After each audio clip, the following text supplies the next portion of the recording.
Hi everyone, today I'm going to be making a chicken curry, a slight variation from the one I had done prior to this. So let's get to the ingredients. Ingredient is about 850 grams of chicken cut into pieces. And then I have about two medium-sized onions that are sliced, two medium tomatoes that I have chopped. I have one large potato that I have cubed, some coriander leaves chopped. This is about two whole full tablespoons of onion, garlic and ginger paste. This is about 60 to 90 ml of coconut cream, some curry leaves, as well as some pandan leaves, which is, I think, the Malaysian element. And then in the curry, in my spice box, I am going to be using some turmeric powder. I will be using some chili powder, which I don't seem to have much now, chili powder. I'm also going to be using some Kashmiri chili powder, some coriander powder, some cumin seed powder, as well as some fennel seed powder. These are freshly ground powders, seed powders, guys, all these three over here, except for the chili, turmeric and the Kashmiri red chili powder. So into some heated coconut oil, I'm putting in the cinnamon sticks. I don't know if I mentioned that earlier, guys. That's cinnamon sticks. This is star anise. This is a bit more star anise, and this is some cloves, okay, and some cardamom. These are the spices that I always use for meat curries, and this is some fennel seeds, about a teaspoon. So all these go in first. Reduce the heat. That's the sound you need to hear. It starts to splutter, and then you put in all the sliced onions. That goes in. Give it a mix, and now you have to fry this till the onions get nice and soft, translucent. It doesn't have to get brown, but nice and soft and translucent, guys. You also put in your curry leaves, and this is pandan leaves. You sort of strip it apart like this, so the flavors would be released better, and then you can even tie it like this so it doesn't get in the way. So can you see that I've done this? I don't think they do it in India, but this is something that we in Malaysia we tend to put this in. So now saute all this right till the onions are nice and translucent and soft as well, guys. So saute this on a low heat for about 3-4 minutes. It's taken less time than that because this is my wok. It was already quite hot. It took about 2 minutes. And now to put in the onion, garlic and the ginger paste. I'll tell you how I make this, guys. So this is like a whole 2 tablespoons full. 1, okay, 2, and just a little bit more, whatever that's down there.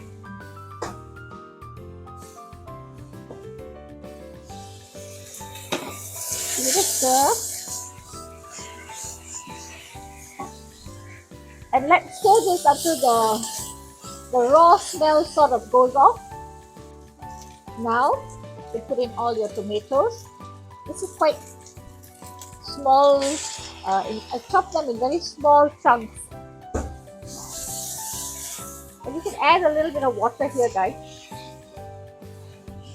to aid the cooking. Okay. Turn the heat up. This will take some time as well. And as this cooks, guys, get your spice powders ready. Okay, so let this cook for about a minute or so. And then we add all the spice powders.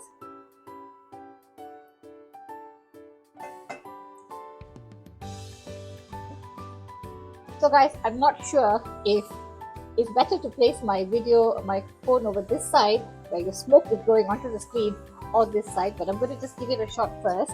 Now the first thing I'm going to add is I'm going to take proper teaspoons, because these are misleading. So this is like not a proper teaspoon, but more of Well, you get the idea. This is about 1.5 teaspoons, okay, of turmeric powder. And then I'm going to put cumin seed powder, 1 teaspoon. Okay. And then I am going to get a tablespoon. I don't know whether I have a whole tablespoon. This is coriander powder, guys. 1. Okay, that's about 2 tablespoons. This is some that I have in the fridge. It was supposed to be 2 full tablespoons, so I'm going to put a little bit more. And then goes in the fennel seed powder. Fennel seed powder, 1 tablespoon. Okay. Do you like the way I've labeled this? Quite proud of myself for doing that. Now, to saute all of this till you get a nice smoky flavor, but of course, don't burn it, guys.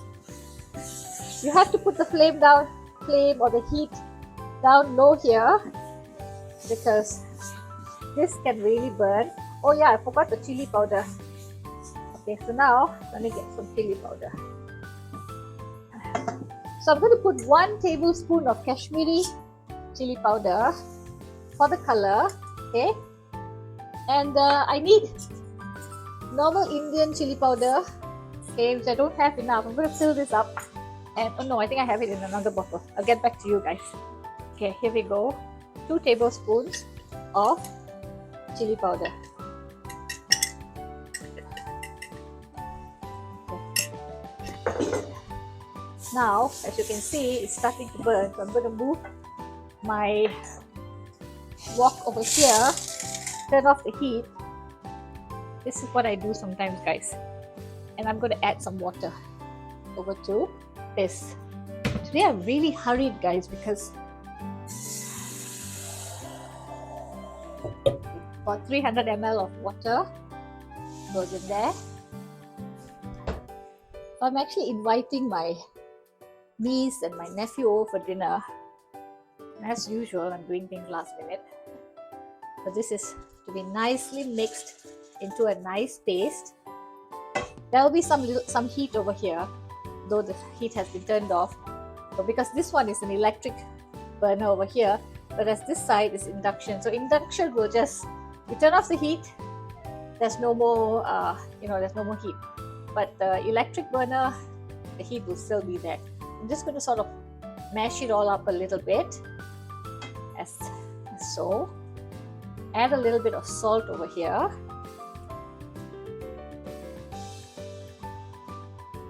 See how haphazard I am?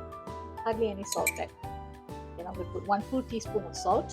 Himalaya salt is a little more salty than most salt. I mean, it is. I've tried it and I've made blunders. So this one, I'm going to put about 1 teaspoon, maybe a little bit more, because, okay, 1 1/4. Okay, now let this cook. I'm going to turn off the heat. Make sure the bottom of the pan or the wok that you're using, whatever that was sticking a little bit is not sticking anymore. Okay, so now I've taken off whatever bits that were sticking earlier. And now I'm going to put this on low heat and let this cook. Okay, oh God, I have just messed up. Hi. Tea towel. What was I going to do? Yeah, I'm going to turn this off a little. I'm going to cover this and let this cook on low heat for about a minute or maybe 2 minutes, guys. So for a little chat, guys, as I like this very much. I am doing affiliate marketing for that. So this is not something I grew up with. My mom used to use little containers.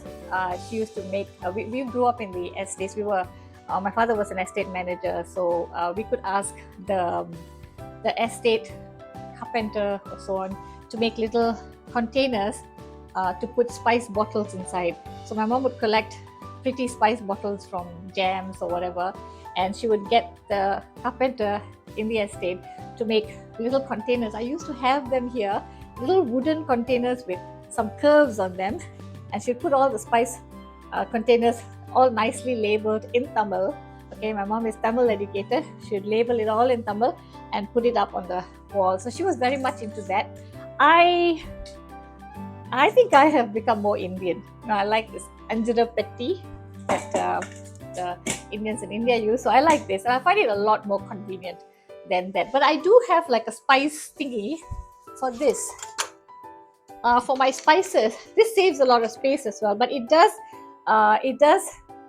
take up time because you have to open every individual bottle. But I bought this in Manila and I thought it was cute, so I like using this. Just chatting, guys. So I'm going to open this and see how well it has cooked. Okay, it is cooking quite well. I'm just going to leave it to cook a little bit more, guys. So the spices don't have any smell, or sometimes it's good to cook it down a little bit. It tastes a lot better. So I'm going to just let this stir it a little bit, okay, and let it cook for another minute or so.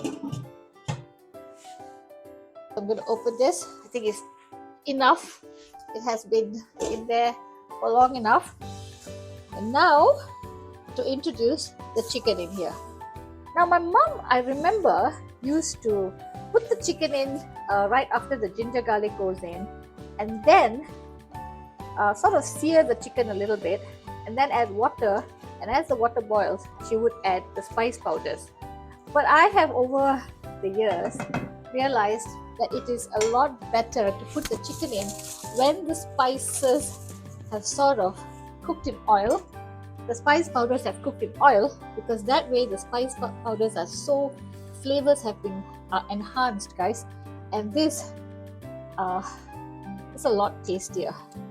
So remember, when you're handling chicken, if you're ever going to touch any of that raw chicken juices, you've got to wash your hands straight away. So I'm going to make sure I go to the sink right now and wash my hands just in case. Chicken juices can have a lot of harmful bacteria. So this, I'm going to use a proper wok stirrer. I don't know what it's called, a ladle. This is a typical ladle that is used in Chinese cooking. Okay, I'm going to use this. Of course, raise the heat to high. Okay, now let the meat sear. Let it sear. The heat is a little low here, so I'm just going to wait till it gets really hot and then add some water. So right now I'm just going to close it and let the heat go up. Also a good time to add the potatoes. Okay. I've cut the potatoes in smaller pieces, in smaller cubes than my mom would, because not everybody likes potatoes. My husband definitely does not like potatoes. I like it sometimes yes, sometimes no, I don't know. Okay, so the heat is still not very high. Once it's really high, I'm going to add some water. Okay.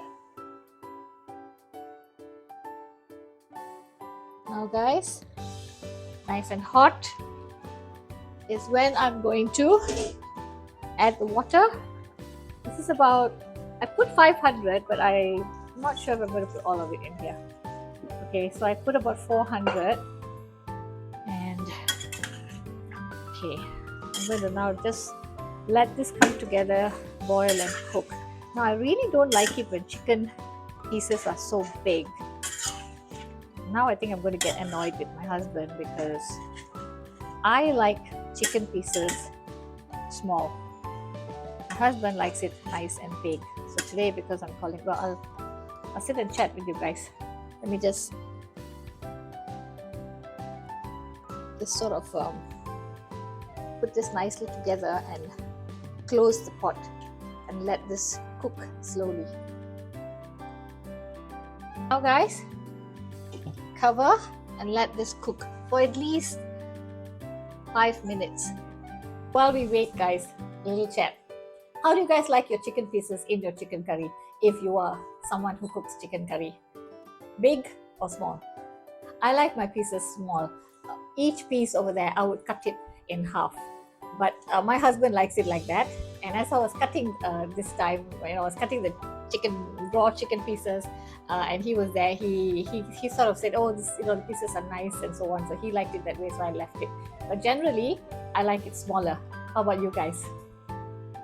So this particular chicken curry, guys, is more of something I have come up with my, it's basic chicken curry that all South Indians would cook. And the spice powders in there is also the usual spice powders that are incorporated, but this is to my liking. And also, I think when we were young in Malaysia, when we were little children, people who are around in their 50s, our mothers, my aunties, and everyone I knew used to actually get the seeds, and they knew the proportions, and they would put them together for fish curry, for like what is this? Puli curry. Puli curry is curries which has tamarind inside, and a different spice mixture for meat curry powders. So they would have these two combinations, and they would wash the spices, they would put it in the sun to dry, and my mom used to do all that, I know, because I've seen it. And they would take it to the mill to be ground into the relevant spice powder. So those days the curries used to taste really, really good. And then with time and modernization, as far as I can remember, I remember this being done, but I was really very young. But when I actually started taking interest in actually cooking, these pre-mixed curry powders had become the rave. Everybody was using pre-mixed curry powders, so we had all these brands, and I think Baba was there very early on. And Baba is a brand, and we've been using curry powders, meat curry powders and seafood curry powders, pre-mixed and bought in packets, store-bought. So I am trying to move away from that because I want to go back to our traditional spice recipes and so on. I need to keep an eye on that. So that is what I'm doing right now, and this one turned out quite well for me when I did it. So I think I would have done a version of chicken curry earlier, which would have used a store-bought spice mix for meat curry. Okay, guys. So just a quick diversion to let you guys know why it's a little different today. All right. I've just opened the pot, stirred it a bit. It has been 5 minutes already, but it's still, I think it needs more time.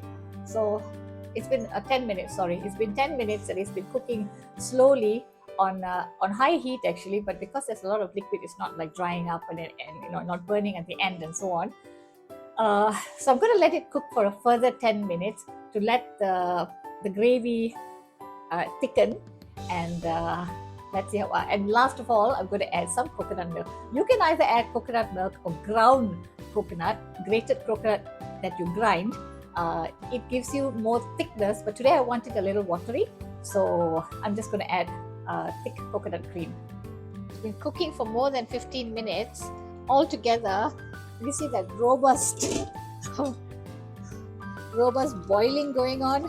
I don't mind the consistency. I would like it a little thicker, but once the coconut milk goes in, it'll be thick. So it's kind of cooked already. My problem is always the potatoes. I can never gauge when the potatoes cook. So I always have to kind of check it. How many of you actually like potatoes in chicken curry? My mom used to. My husband doesn't. I just put it in there because I think I'm used to having it in there. Oh, it's cooked. That's good. Okay.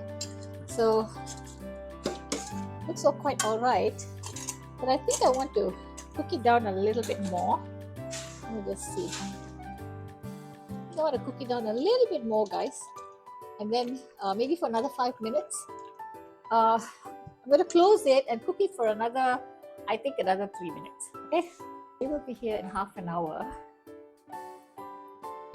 And I'm about to cook the vegetable, chopping it. I don't know whether this is my style or this is just what I do. I seem to do this all the time. Anyway, So I'm quite excited about today's dinner because we're just calling the youngsters. So we're calling my niece on my husband's side. So this is my husband's sister's daughter and her friend, and we're calling my husband's brother's son. So that's my nephew, our nephew. So it's only going to be youngsters, and I like that. It's nice mixing with the younger ones. It kind of makes you feel young as well. So everyone, I think it's done now. Whoa, the heat was terrible. Okay, so it's nice and thick as well, the gravy. And I'm now going to make this gravy a little creamy by adding some coconut milk. So this is about, let me see, I think it was about 90 ml of coconut milk. I don't know, I'm going to eyeball it. I'm going to put about that much first and see whether it's okay. Too much would make it very milky, so this looks all right. Give it a taste and then I'll see. I'm going to add the rest of it. It was okay, but I'm just going to add a little bit more. Some water, just washing it down. Okay, the curry tastes very nice, guys. The consistency is just what I wanted, and I like the fact that I didn't use store-bought powders. Okay, so this is all done. Chicken curry with the proportions as I mentioned earlier, all done. And then of course we can put some nice chopped coriander to enhance the flavor. All done, guys. So you can leave it as it is, like this. Okay, it's nice and thick. The gravy is nice and thick, or you can water it down a little bit. I'm just going to put a little bit of hot water inside to make the gravy a little thinner. I actually like this, but because today is a dinner and there's no other gravy, just a little bit. So everyone, this is how it looks like. Once again, there's no time for plating. So I'm really happy with the result. Here's Shakila Shanmugam signing off.